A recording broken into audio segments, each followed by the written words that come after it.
Yo, what's up guys? Today I'm going to be showing you guys how to use Stadium Creator.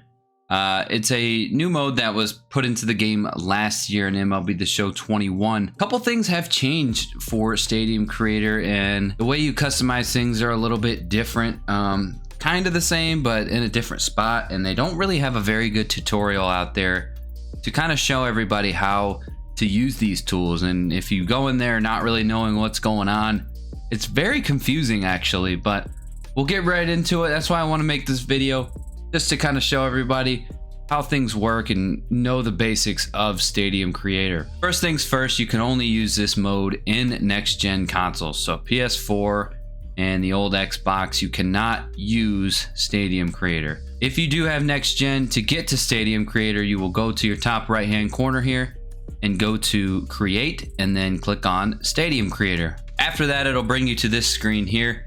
You can start from scratch and build off of a blank canvas, or you can go off a template stadium here. All these stadiums that you see here, you can customize them exactly how you want to, and you can kind of get a starting template to build off of if you don't want to start from scratch, because if you do start from scratch, it is going to be very, very time consuming. And it also lets you know what the elevation is for each one of these ballparks. If you guys do choose a template, I do recommend starting with the major canvas or the minor canvas. The reason being is because it gives you a good start on your stands. Stands are usually the hardest thing when it comes to building and making sure things are lined up perfectly. So I'll jump into major canvas here and I'll show you what I'm talking about. Okay, so we're in the, oh geez, what's going on? All right, so we're in the major canvas now. As you can see, everything out there is pretty much free to go, and you can customize it however you want to do it. The great thing about this stadium is that the stands back here are started for you. Usually, again, the stands are the hardest thing to get started, and it's just such a pain, and you guys will understand when you start a blank canvas on your own. I know a lot of times this is a really tough area. The stands sometimes, you know, it'll get lined up, but the seats will be showing in the dugout. It doesn't look good. So if you guys have a hard time with the stands, I recommend starting with one of these templates. But anyways, those are our templates. If you want to start from scratch, just go to your My Stadiums here and create a new stadium and hit this plus button right here, and it'll run you into a completely blank customizable canvas. All right, so here's our blank canvas. Everything is wide open, everything is ready for customization, and you can build this bad boy to however you want to do it. There's a lot of really cool creations out there that are in the vaults, so if there's something you guys are looking for, you can also look in the vaults and download a stadium that way. Okay, so we're actually going to start with our wheel, which is on our right hand side. If you hold down the right bumper, you'll get a wheel that pops up. Now, we'll start with the left hand side here. If you hold your left stick over to the left and you flick your right stick, you can adjust your camera speed. So if we're on fast, you can go really fast with your camera. I always keep it on medium. You can go slow also if you want, but really not a big difference. I always go medium. Next is a big one. So first one's first is properties. If we hover over that and let that go, our stadium properties will come up and we can rename our stadium. Select the city, stadium location, the altitude. This is huge. Select the year that it was built and our seating color. Now going to altitude, I'm not sure what the max elevation is. I've seen some that are at like 5,000. I always like to keep mine right around 1,600. That is what course field is. I don't want balls flying around everywhere. You guys might like that, but I don't want home runs every time a pop fly is hit. So I keep mine right around 1,600 to 1,000, somewhere in that range. That way the ball still does fly every now and then, but it's not a home run derby. So I don't want my score being 25 to 24 at the end of the ninth. But hey, if that's what you guys want to do, you can do that here. Also, another thing you want to keep an eye on, the top right hand corner, it looks like a little memory card, and it has an 8% next to it. That is basically saying how much room you have left. You do not have unlimited building here. This is not Minecraft. You can't build everything that you want. So once that gets to 100%, you're done. You cannot build anymore. So you want to make sure you're watching what you build. I know the bigger props that are out there, those usually take up a pretty good amount of space. So you want to try to keep that to a minimum. Okay, so we're back to our wheel here. If we go over to our right hand side and we flick our right stick to the right, now we are able to edit our field. So we let that go and we can edit the color of our grass, the way it looks.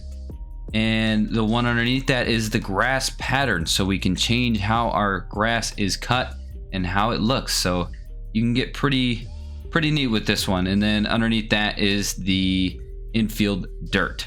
And then last but not least on our wheel here is the scenery. So we let that go. We're able to edit everything that is beyond our field. So if you don't want grass, you can change it to red rocks, sand, Southwest desert, cement, concrete, dirt canyon, so on and so forth. You can even make it snow. And then the next one underneath that is a distant scenery. This is going to change everything from a distance. So if you want to look like you're playing in the middle of the city, you can do that. If you want to look like you're playing in the middle of nowhere, you can also put mountains, palm trees, urban, and canyon. This can get pretty cool. And you got a little coastal. That's pretty creepy, actually. Okay, that's not what I thought it was. This is like a little beach scene if you guys are trying to make it look a little more tropical and so on and so forth. So that's it for that side of the wheel. If we go to the top, we can create a prop. So if we select that area, our whole customization with props pops up on our screen. If you hit up, you can change the category. You've got flags, roadways, concourse, lettering. There's so many different things you can customize here. They even have dinosaurs, for God's sakes. Concessions, I always recommend starting with your stands. That way you can build around that and kind of go from there. So our basis is always the stands, and we will start here. So we've got our stands and we're going to build behind the backstop. That's where I always like to start. And as you can see here, it doesn't look very fitting. A lot of people will just try to do this and inch it up and kind of eye it up as best as they can. And then they hit A and kind of go with it. And that's how they leave it. And you can also modify this. Christ. You can also modify this by hitting A, holding down your modifier button, which is LB. And now if we hit the left stick down, it'll go down into the ground a little bit. So that'll look a little bit better. You can also make it very tall, float up in the air, whatever you want to do. And if you want to make another one, you can hold down the modifier and hit A and then go over. And now we've got a clone of that. So if we don't want that clone, we would hold our modifier again and hit delete. So yeah, as you can see there, modifier is basically your, I don't know, it's hard to explain. You can press and hold this button to modify a object that you put down. You can delete it, you can lower, raise it, go up, down, whatever you want to do. You can use that with the modifier. So the correct way to place these stands and place other things that you want to put in the correct spot is to select your prop, right? And then we're going to go ahead and hold down our wheel. So we're holding down RB, right? We're going back to our wheel and we got a little bit of a different looking wheel than what we saw before. Now, this will only pop up when you have a prop selected. So once that is selected, now to fit this to the correct spot, we can hit the snap to prop option here. So there we go. We let it go and see what it's doing there. It's going to the right dimension that makes sense and makes it look the most clean. So I like this spot. I'm going to keep it there. Sometimes that option does not work, but we'll go ahead and try it again. Let's say we want to build another stand here and we want to use a field level, field level 2, right? Okay. So instead of looking at it and eyeing it up and trying to line it up as best as you can, What I like to do is hit our modifier, bring it down to where we think is good. I think that's good right there. And then I'll select it, put it down, and then I'll select it again, hold our wheel down, and then go over to snap to prop on our wheel. So there you go. See what it did there? Now it lined up everything perfectly. So that little sidewalk there is now lined up perfect. Everything in the back here is lined up just right. The fence is perfectly lined up. It's a good little tool to have, especially when you're making stands. I won't be making a blank stand or blank canvas with the stands because I can never get the stands right. I'm like a perfectionist when it comes to that stuff. So if you guys want to do this from scratch, be sure to use your snap to prop tool. Now also with that wheel, once you select a prop, you can snap to ground. That'll bring it back up. Snap to prop. Obviously we went over that earlier. The top one here is basically free rotation. It gives you complete control of the prop, and I'm not really sure what this movement option is for, but it must not be that important. I'm not ever going to use it. Okay, so we know how to use those tools now. Another thing that I think is pretty cool, this is a new feature this year. If we hit X or square on PlayStation, it'll change it to night. So now we can get a batter's eye view of what things look like at night. So it is pretty dark in here. We need to put some lighting in here to kind of light things up a little bit, but you know, once you have everything set up, you can get that view and turn on the preview night mode, and that will give you a good idea of what things will look like. Now, next thing, a couple things. A lot of people don't realize you can do this. If you go back here and put your cursor on the wall, it gives you the option to change the dimensions of your field. Also changes the height of your walls. Make sure you're picking one of these presets because these are the only ones that you can use online, I believe. And say we want to pick this one, right? All right, so we're done. Now I want to change our material, right? We'll click on our fence and hit Y, and you can see our fence color is changing. If you want a better idea of how that looks, you can select the material like so. We'll hit keep changes, and now we can zoom in on it and take a look at it. So this is kind of like a picket fence wooden look. It's kind of ugly, but that you get the idea. You can get an idea of what your fence will look like up close, and you can also select the fences on the outside and change the look of those as well by hitting Y. So I go to each and every spot and keep clicking Y till we get to the right one that we want. Now also another thing that you can do on these outside walls in the foul territory and the backstop, you can adjust the height of these walls by holding down left trigger or right trigger. And as I said earlier, you can do all this with the backstop and change your height as well. You can do that in the foul territory and the backstop.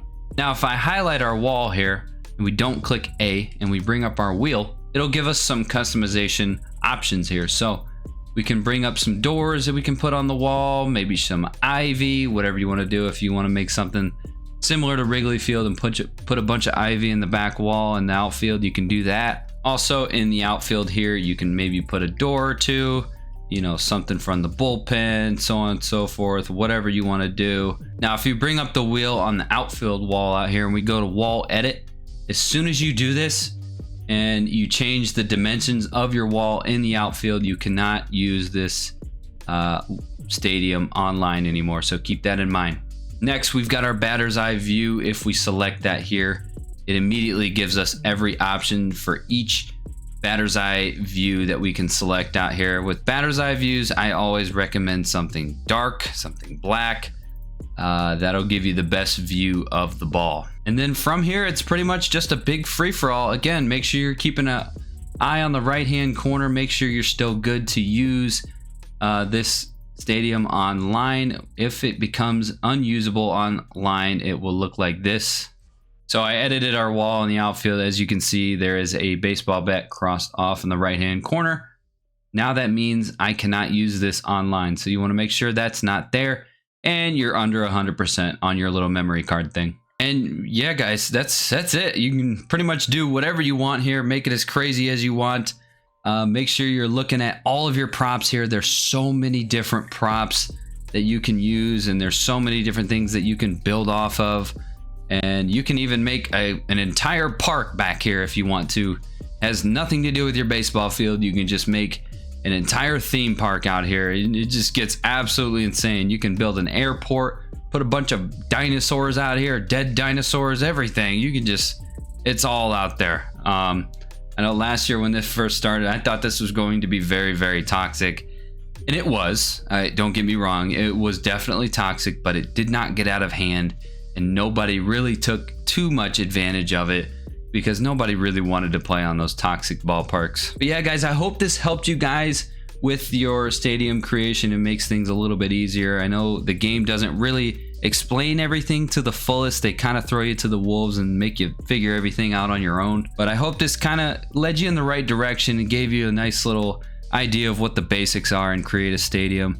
Like I said, if you guys are having trouble with the stands, which most people do because all of us are perfectionists and we want things to look perfect, it's hard to do that with the stands. I recommend using one of those templates so you can get a start on your stands, and that'll give you more time to spend on the customization in the outfield and beyond your baseball field. So I hope you guys enjoy this, and I hope you have a lot of fun. I can't wait to see all the cool creations out there.